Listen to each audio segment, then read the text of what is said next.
Welcome back, ladies and gentlemen, at Elon Earth and Space TV. Today I have a special series for you. We are looking at the difference of the chassis of the new Model Y long range compared to GIGA23, the new Model Y performance from Berlin. I'm driving both cars and then tell you about. I was driving the long range before, so I have a comparison. 19-inch Gemini wheels, new and old version, in comparison to this one, because most of you want to know how is the chassis. Is it better? Do we need anything different? Today in this series we're going to watch it. Thank you very much. After the intro.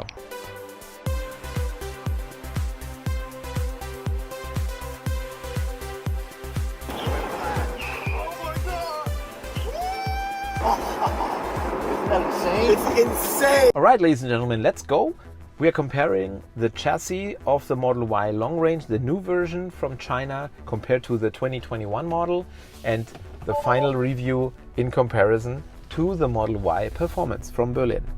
Okay, I was driving the same car before, the 19-inch Gemini wheels, and here I checked the pressure at 3.0 bar, and it's standard configuration, so there's nothing softer, nothing harder compared to the normal setting of the manual.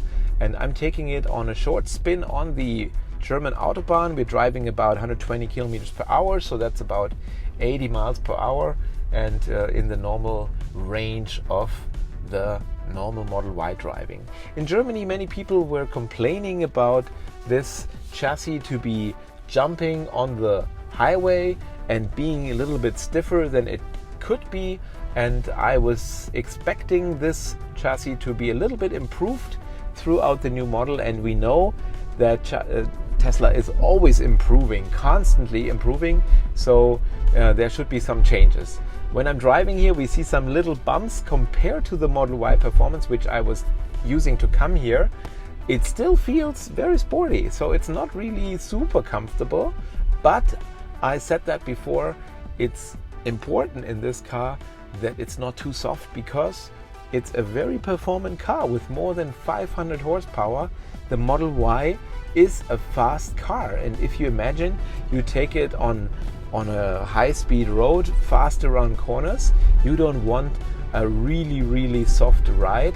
You want something that gives you the feedback of being stable. So let's take it on the road. The Model Y long range is a very nice car, which is in this price configuration an absolute bargain, because you get so much loading capacity, so much performance, and incredible range in combination with the supercharger network throughout Europe. And many of you guys were writing to me and said, yeah, the only thing they complain is the chassis. The chassis, it could be an air chassis and something adaptable, but we're talking about a car which is in the $50,000-$60,000 range. And if you look at the competitors, then they are much more expensive compared to this car. So of course, if you want to get to that high level setting and you want a more comfortable ride, then why not invest $2,000 to $3,000 into something better? You can do that, and that would be the KW Fahrwerk chassis from KW, which was used in the last half year to make this ride more comfortable, if this is too hard for you, because there you can arrange the setting and it's definitely a better ride, and still the overall price value of the car would be much better. But this car has so many advantages, so it's not really something kill criteria to not buy the car due to the chassis.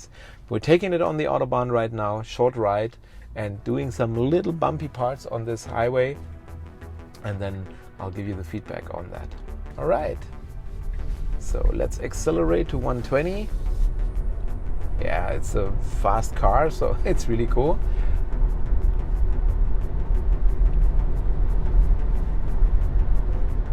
And what I like is this regenerating, no switching on pedals here.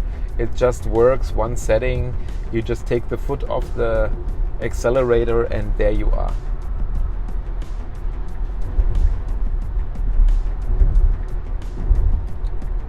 Yeah, so it is not too soft. So I'm not seeing so much difference. And here you have those little bumpy lines on the road. Yeah, but it's definitely not jumping like, oh my god, oh my god. No, it's nice, it's sporty, and even on the 19-inch wheels, it is recognizably not the softest ride on the market, definitely not. So 134, very comfortable. 90 miles an hour, I think it is absolutely okay. So I never complained about it. In the price range of this car, I think it could be softer, but Tesla has its reason, because you can take this car very fast on the roads, and this is due to the fact that the battery pack is so low and the center of gravity is so low, and that's why you can really corner with this car. So although it's a crossover utility vehicle, it still feels very sporty when you take it into the corner. We're taking it in the corner now, not too fast, but that's where you need a chassis which is not too soft and gives you the feeling of falling out of the corner. So regenerating into the turn. Yeah, so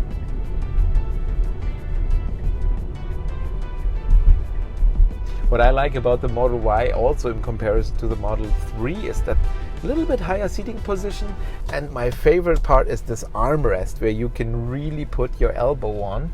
It's really, really cool. The only thing missing is a nice drink in my left hand. That would really make it even more enjoyable. Yeah, so I mean, this car is number 2 spot in Europe of the most sold cars. So it's absolutely understandable for me why this is sold so much. And as I read in all the commentary from you, that the biggest complaint is always the chassis. Yeah, we're on the way back now, and then we're gonna compare it to the Model Y performance. Yeah, you see, because you're so fast with this car, corners are taken rather fast, and this makes it necessary to give you a little bit sportier chassis. My suggestion definitely is, if you get the long range, get it with the 19-inch Gemini wheels. They look cool. You can even take off the caps, and then you have nice aluminum color wheels on this car, which is similar to the winter wheel edition, and it's absolutely okay. If you really want the sporty look, then take the performance, because on such a big car, the 21-inch are necessary to give you that really complete design with the wheels. The 20-inch, which I used in my last car, they are okay, they are bigger, but they're still too small. And the 20-inch wheels gave me a really hard ride. I even think that the Model Y performance with the 21 somehow make it nicer, but we're gonna see that in a second.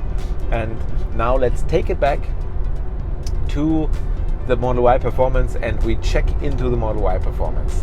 So hang on, Model Y performance. Okay, so 120 to 130 km per hour on the Model Y performance in comparison to the 19-inch Gemini set on the new Model Y long range. And here are those. Technically, these wheels must produce a harder ride, because obviously the rubber base is thinner compared to the Gemini wheels.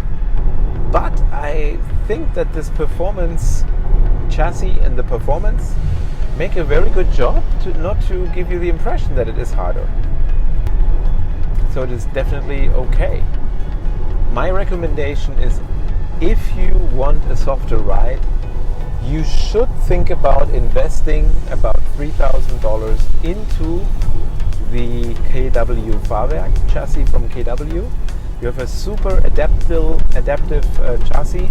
You can lower the whole suspension by about 2 inches, 4 centimeters for sure, and you have the possibility to use this to make it really softer, because in high speed it will give you the stability, but in smoother ride at lower speeds it's gonna be softer, because the jumping up is reduced.